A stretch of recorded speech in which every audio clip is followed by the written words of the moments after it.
Dans cette vidéo, il est question de la symphonie numéro 4 de Johannes Brahms. Je t'explique l'essentiel sur l'œuvre et sur le compositeur. Johannes Brahms était l'un des compositeurs les plus importants du romantisme et a créé en tout 4 symphonies qui comptent parmi les sommets du genre.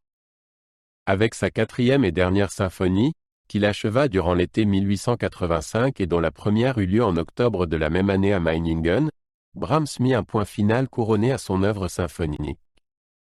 Cette œuvre est considérée comme l'une des plus grandes réalisations de l'histoire de la musique et l'apogée de la symphonie romantique. La 4e symphonie de Brahms est une œuvre pleine de tragédie, de majesté et de grandeur fatale. Elle est écrite dans la tonalité de mi mineur, qui est traditionnellement associée à la douleur, à la souffrance et au désespoir. Brahms lui-même a décrit la symphonie comme « quelques mouvements qui vont ensemble et que j'aimerais entendre une fois en cette compagnie ». En effet, les 4 mouvements de la symphonie forment un ensemble indissociable, imprégné d'une atmosphère profonde et lourde de destin. Le premier mouvement de la symphonie commence par un thème sombre, presque menaçant, aux cordes et au bois, qui s'étend tout au long du mouvement comme un présage funeste. Au cours du mouvement, ce thème est régulièrement remplacé par des explosions passionnées et des retraits résignés. Le développement du mouvement est particulièrement impressionnant, dans lequel Brahms traite le matériau thématique de manière ingénieuse et l'élève à un point culminant bouleversant. Le deuxième mouvement forme un doux contraste avec le tragique premier mouvement. Il est dans la tonalité de mi majeur et commence par une mélodie réconfortante au corps, qui est reprise et développée par les cordes et les bois. Au fil du mouvement, un dialogue se développe entre les différents groupes d'instruments, portés par un sentiment intime et confiant.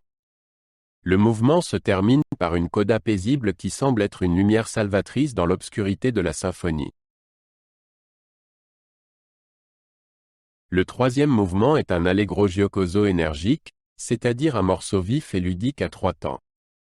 Il commence par un thème plein d'entrain aux cordes, repris et varié par les vents.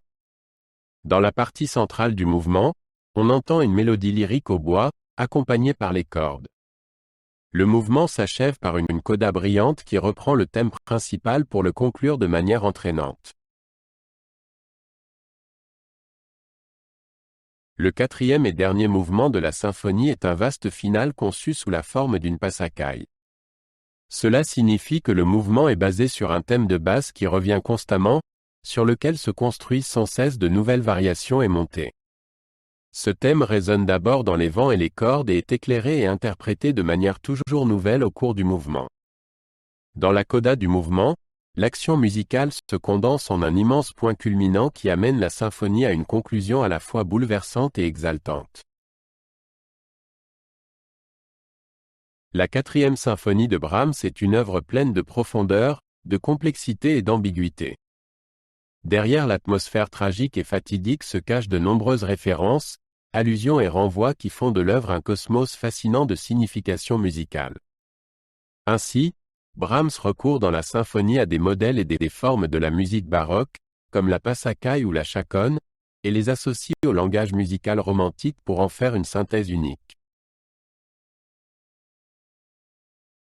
La 4e symphonie de Brahms est également un chef-d'œuvre de contrepoint et d'harmonie.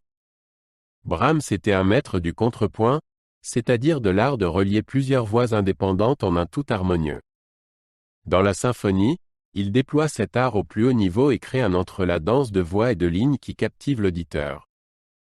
En même temps, la symphonie témoigne de l'harmonie audacieuse et innovante de Brahms, qui se heurte souvent aux limites de la tonalité et ouvre la voie à de nouveaux univers sonores.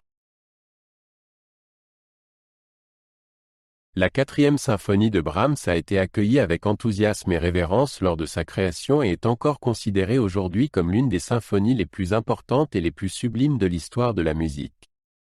Avec son tragique, sa profondeur et sa grandeur fatidique, elle aborde les questions existentielles et les abîmes de l'existence humaine et leur donne une expression musicale impérissable. En même temps, la symphonie est un héritage d'une validité intemporelle, qui porte en elle l'essence de la création de Brahms et qui est entrée dans l'histoire comme le sommet et l'accomplissement de la symphonie romantique.